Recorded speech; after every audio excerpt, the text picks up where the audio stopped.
नमस्कार, मैं हूं नरेश धाकरे। आज बात होगी आगरा की। आगरा में राष्ट्रीय विप्र एकता मंच के जिलाध्यक्ष पर एक मुकदमा दर्ज किया गया है और मुकदमा भी मारपीट और SC/ST एक्ट का है। नीरज रावत, सुमित सिंघल सहित 3 लोग अज्ञात में। पुलिस ने आगरा के सदर थाने में यह मुकदमा दर्ज किया है। विषय गंभीर है तो चर्चा भी होनी चाहिए। जिस व्यक्ति के द्वारा यह मुकदमा दर्ज कराया गया है उस व्यक्ति का नाम है शिवालय। इस व्यक्ति का आरोप यह है कि मैं आगरा कैंट से अपने घर की तरफ आ रहा था, तभी रास्ते में प्रतापपुरा चौराहे पर नीरज रावत, सुमित सिंघल और 3 लोग अज्ञात में, इन लोगों ने मेरी मोटरसाइकिल को रोका, मेरे साथ मारपीट की और जाति सूचक शब्द कहे। पुलिस ने उसी तहरीर के आधार पर नीरज रावत और सुमित सिंघल और 3 लोग अज्ञात में, इनके खिलाफ मारपीट की धारा और SC/ST एक्ट की धारा में मुकदमा दर्ज कर लिया। इस मामले की जांच नहीं की गई कि भाई चलो देख लेते हैं एक बार मारपीट हुई है या नहीं हुई है।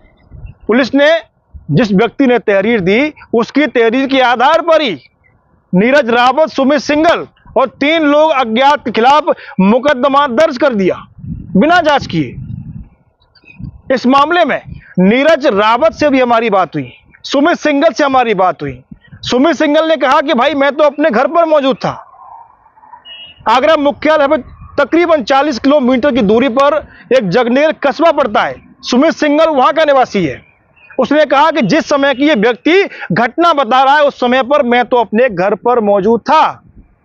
नीरज रावत का भी यही कहना था कि उस समय पर मेरी मौजूदगी तो आगरा के प्रतापपुरा चौराहे पर थी ही नहीं।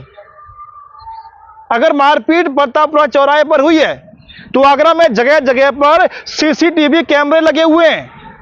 अगर मारपीट होती तो सामने कहीं ना कहीं CCTV फुटेज भी निकल कर आता।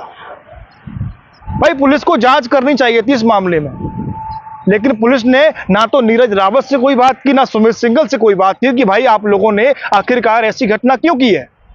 लेकिन पुलिस ने बिना जांच किए मुकदमा दर्ज कर दिया।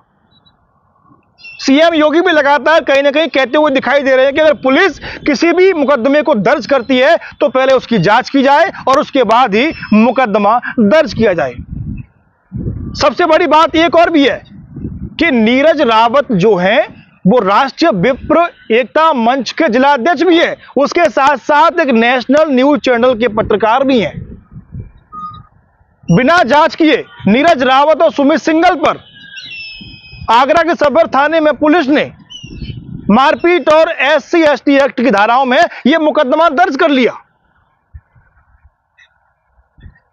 भाई मामले की जांच होनी चाहिए थी ना पहले, लेकिन जांच नहीं की। नीरज रावत का यह कहना है कि मेरी जो राजनीतिक छवि है उसको धूमिल करने का प्रयास किया जा रहा है, क्योंकि नीरज रावत 2022 के विधानसभा चुनाव में खेरागढ़ से चुनाव भी लड़ चुके हैं। नीरज रावत का यह कहना है कि कुछ राजनीतिक जो षड्यंत्र है वो इसमें रचा गया है और पुलिस पर दबाव बना करके यह मुकदमा लिखाया गया है। अगर मेरे द्वारा यह घटना की गई तो पुलिस ने इस मामले में जांच क्यों नहीं की, मुझसे बात क्यों नहीं की, बिना जांच किए मुकदमा लिख दिया। जिस व्यक्ति का नाम है शिवालय, उस व्यक्ति से मेरी दूर दूर तक कोई जान पहचान नहीं है, उस व्यक्ति से मेरा कोई संबंध नहीं है, कोई मेरा लेना देना नहीं है, लेकिन फिर भी पुलिस ने बिना जांच किए यह मुकदमा लिख दिया। जब यह मुकदमा लिखा गया तो कहीं ना कहीं ब्राह्मण समाज है उसके अंदर एक आक्रोश भी देखने के लिए मिल रहा है। वहीं राष्ट्रीय विप्र एकता मंच के राष्ट्रीय अध्यक्ष के द्वारा भी यह आगरा पुलिस को चेतावनी दी गई है कि आगरा पुलिस ने यह मुकदमा फर्जी तरीके से दर्ज किया है।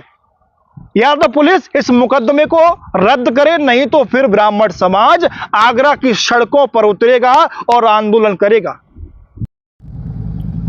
मैं नीरज रावत, जिला अध्यक्ष राष्ट्रीय विप्र एकता मंच,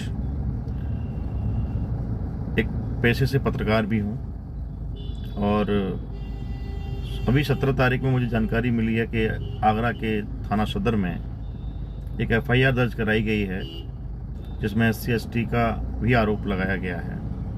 यह मुकदमा पूर्ण रूप से फर्जी है, क्योंकि जिस व्यक्ति ने मुकदमा कराया है उस व्यक्ति से मेरा दूर दूर तक कोई संबंध नहीं है और अपने जीवन काल में मैंने उसे दोबारा पहले कभी देखा नहीं है, ना ही उससे मेरा कभी कोई संपर्क स्थापित हुआ है।